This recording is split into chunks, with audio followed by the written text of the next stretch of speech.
السلام علیکم۔ اردو بال بھارتی تیسری جماعت سبق نمبر 12 افطاری۔ اس سے قبل ہم اس سبق کا مطالعہ کر چکے ہیں۔ اس ویڈیو کی لنک ڈسکرپشن باکس میں دی گئی ہے۔ آج ہم اس ویڈیو میں سبق کے مشقی سوالات حل کریں گے۔ آج ہم افطاری اس سبق کے مشقی سوالات حل کریں گے۔ تو ہم الفاظ معنی سے شروع کرتے ہیں۔ بچوں، آپ کی کتاب میں الفاظ معنی دیے ہوئے ہیں جنہیں آپ اچھی رائٹنگ میں اپنی کاپی میں پڑھ کر لکھیں گے۔ افطار، روزہ کھولنا۔ افطاری، روزہ کھولنے کے لیے کھانے پینے کی چیزیں۔ گجرا، بالوں میں لگانے کا پھولوں کا ہار۔ سامان چننا، سامان ڈھنگ سے رکھنا۔ سینی، تھال۔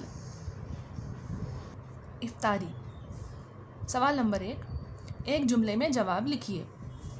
نمبر 1، زینب کس بات کی ضد کر رہی تھی؟ جواب، زینب روزہ رکھنے کی ضد کر رہی تھی۔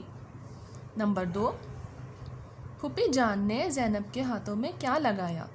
جواب، پھوپھی جان نے زینب کے ہاتھوں میں مہندی لگائی۔ نمبر 3، افطاری کی تیاری کب شروع ہوئی؟ جواب، افطاری کی تیاری عصر کے بعد سے شروع ہوئی۔ نمبر 4، ارشد اور اکبر کس کے ساتھ آئے؟ جواب، ارشد اور اکبر خالہ جان کے ساتھ آئے۔ مختصر جواب لکھیے۔ نمبر 1، امی نے افطار کے وقت زینب کو کیسے سنوارا؟ امی نے بال سنوارے، نئے کپڑے پہنائے، پھولوں کا ہار پہنایا اور گجرا باندھا۔ اس طرح امی نے افطار کے وقت زینب کو سنوارا۔ نمبر 2، زینب کی سہیلیوں نے افطار کی تیاری کے لیے کیا کیا؟ جواب، زینب کی سہیلی زیبا اور فرحت نے انگور دھوئے، ناہید نے سنترے چھیلے اور ان کی پھانکیں تشتریوں میں رکھیں۔ اس طرح افطار کی تیاری کی۔ نمبر 3، امی نے مسجد میں کیا بھیجا؟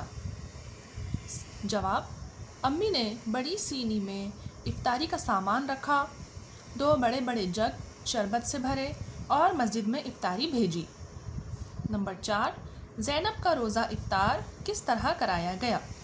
جواب، دادی اماں نے زینب کو دعا پڑھائی اور اپنے ہاتھ سے کھجور کھلائی۔ اس طرح زینب اور سب نے روزہ کھولا، شربت پیا، افطاری کھائی اور مغرب کی نماز پڑھی۔ اگلا سوال ہے، سبق پڑھ کر خالی جگہ میں مناسب لفظ لکھو۔ بچوں، آپ کی کتاب میں اس طرح خالی جگہ دی ہوئی ہے۔ یہ خالی جگہ آپ اپنی کاپی میں لکھیے اور ان خالی جگہ میں اس طرح سے مناسب الفاظ آپ کو لکھنا ہے۔ خالی جگہ پڑھ کر آپ اپنی کاپی میں انہیں مکمل طور پر لکھیں گے۔ چلیے ہم اسے پڑھتے ہیں۔ نمبر 1، آج زینب کا پہلا روزہ ہے۔ نمبر 2، پھوپھی جان نے بازار سے برف منگوائی۔ نمبر 3، سب اپنے گھر سے زینب کے لیے افطاری لائے۔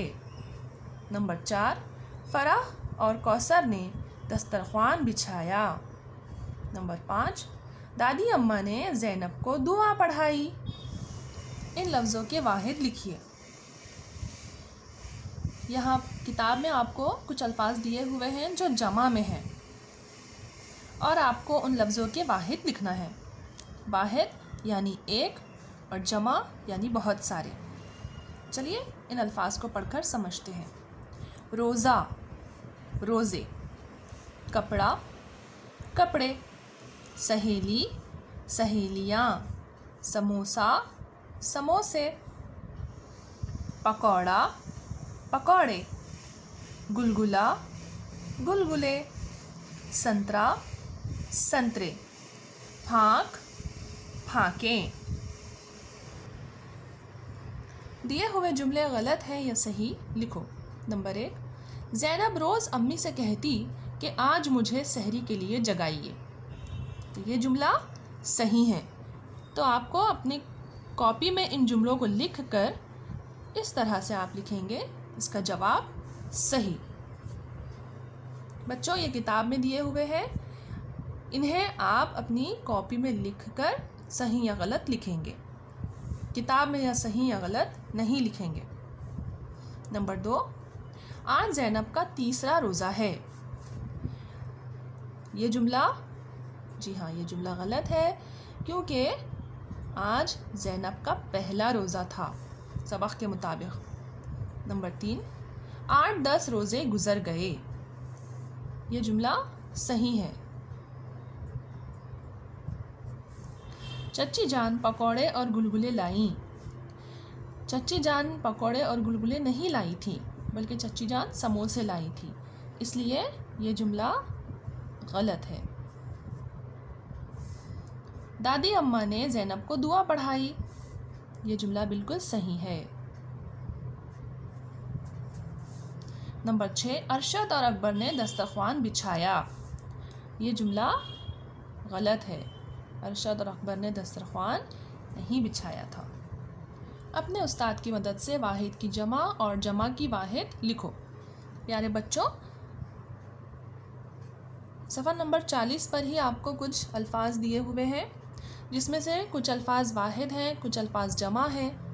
جو الفاظ جمع میں دیے ہوئے ہیں ہمیں ان کی واحد لکھنا ہے، اور جو الفاظ واحد دیے ہوئے ہیں ہمیں ان کی جمع لکھنا ہے۔ واحد یعنی ایک اور جمع یعنی بہت سارے۔ تو چلیے ہم پڑھتے ہیں اور اسے مکمل کرتے ہیں۔ کچھ 2 مثالیں یہاں دی ہوئی ہیں۔ نظر یہ واحد ہے، نظریں یہ ہے جمع، راہیں، راہیں واحد ہے؟ جی نہیں، راہیں ہے جمع، یہ لفظ جمع ہے، راہیں یعنی بہت ساری راہیں، بہت سارے راستے، اور اس کا واحد ہے راہ۔ تو اس طرح سے ہمیں واحد کی جمع اور جمع کی واحد لکھنا ہے۔ بہن، بہنیں، چھٹی، چھٹیاں، سنترے، سنترے یہ جمع دیا ہوا ہے تو ہم لکھیں گے اس کا واحد سنترا۔ شیشہ، شیشے، کچھوے، کچھوا، لومڑی، لومڑیاں، آنکھیں، آنکھ، موج، موجیں۔